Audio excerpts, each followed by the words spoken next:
శ్రీరంగంలోని రంగనాథ స్వామిని మేల్కొల్పే విశ్వరూప దర్శనము ఎంతో ప్రసిద్ధి పొందింది. తెల్లవారుజామున 6 గంటలకి ఆయనను మేల్కొల్పిన వెంటనే అద్దంలో ఆయన ముఖము ఆయనకు చూపించిన తర్వాత కొన్ని మంగళకరమైన వాటిని ఆయనకు చూపిస్తారు.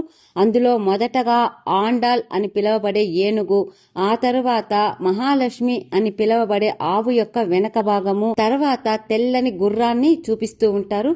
ఆవు యొక్క వెనక భాగంలో కామధేనువు కొలువై ఉండడం చేత కామధేనువుని ఆయనకు చూపించడం జరుగుతుంది. ఏనుగుని గుర్రాన్ని ఎదురుగా నిలబెట్టి ఆవుని వెనుక వైపుగా నిలబెట్టి రంగనాథ స్వామి ఆలయ గర్భగుడి తలుపులు తెరుస్తారు. ఈ మూడింటిని చూసిన తర్వాత ఏనుగు గీంకారం తోటి మంగళకరమైన వీణా నాదం తోటి శ్రీరంగనాథుల స్వామి వారు మేల్కొని భక్తులను అనుగ్రహిస్తారు. ఎంతో అద్భుతంగా అనిపించే ఈ విశ్వరూప దర్శనాన్ని చూడడానికి దేశం నలుమూలల నుండి భక్తులు వస్తూ ఉంటారు.